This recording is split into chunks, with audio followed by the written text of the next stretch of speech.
আজকে আমরা যাচ্ছি বনগাঁতে ইরা পিসির বাড়ি। এখানে মাও রেডি হয়ে গেছে, এখানে বাবা রেডি হয়ে গেছে।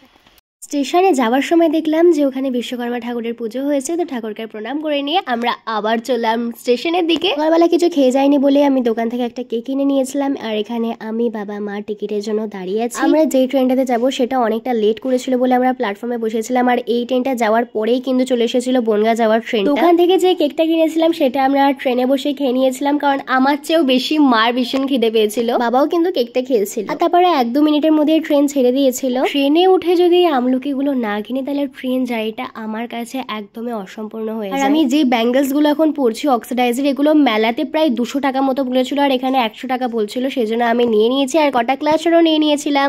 আমরা নেমে পড়েছি এখানে বনগাঁ স্টেশনে দাঁড়িয়ে আমি কটা ভিডিও বানিয়ে নিয়েছিলাম, যেগুলো আমার অলরেডি পোস্ট করা হয়ে গেছে। তারপরে আমরা উঠে পড়েছিলাম টোটোতে টো বাজারে যাওয়ার জন্য। দেখো কত রোদ ছিল সেদিনকে বাইরে। পিসে মশাইদের বাড়িটা মানে পুরো বাজারের মধ্যে, মানে চারিদিকে মাছ মুরগির এত গন্ধ, আমি তো সহ্যই করতে পারছিলাম না। আর এই দেখো আমরা পিসিদের বাড়িতে চলে এসেছি। ওখানে জ্যাঠা, তারপরে পিসে মশাই, পিসিরাও চলে এসেছিল। যা হয় মানে অনেক দিন বাদে সবাই একসঙ্গে ছিলাম, মানে একসঙ্গে দেখা হয়েছে, ভীষণ আনন্দ, ভীষণ মজা করেছি আমরা। একটা ফ্রেমের মধ্যে সবাইকে দেখতে পেয়ে ভীষণ ভালো লাগছে। আমার তো ভীষণ খিদে পেয়ে গেছিল বলে আমি তাড়াতাড়ি খেতে বসে পড়েছি, আমি কারোর জন্য অপেক্ষা করিনি। আর ব্রেকফাস্টে ছিল কিন্তু ভাত আর ডিমের ঝোল, যেটা ভীষণ ডিলিশিয়াস হয়েছিল।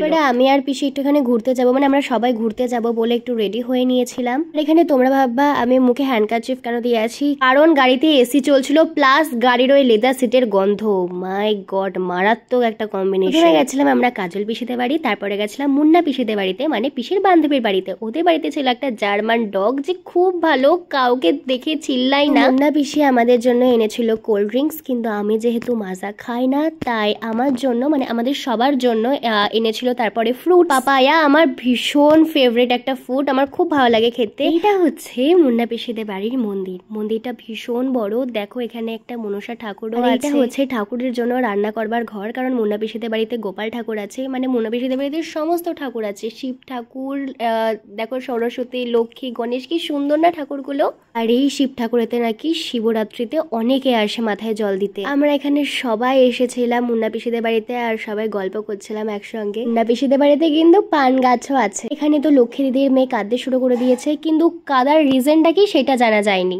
তারপরে আমরা আবার কাজল পিসিদের বাড়িতে গল্প করছিলাম। এই গল্প করতে করতে আমাদের ট্রেনের টাইম হয়ে গেছিল বলে আমরা তাড়াতাড়ি বেরিয়ে পড়েছিলাম। আর ট্রেনের ভেতরে আর ভিডিও করা হয়নি, একেবারে আমরা শান্তিপুরে এসেই ভিডিওটা করলাম আমি। তারপরে আমরা গেছিলাম হাটিতে মায়ের জন্য শাড়ি কিনতে। তো দেখা হচ্ছে অন্য একটা ব্লগে, এখনকার জন্য বাই বাই।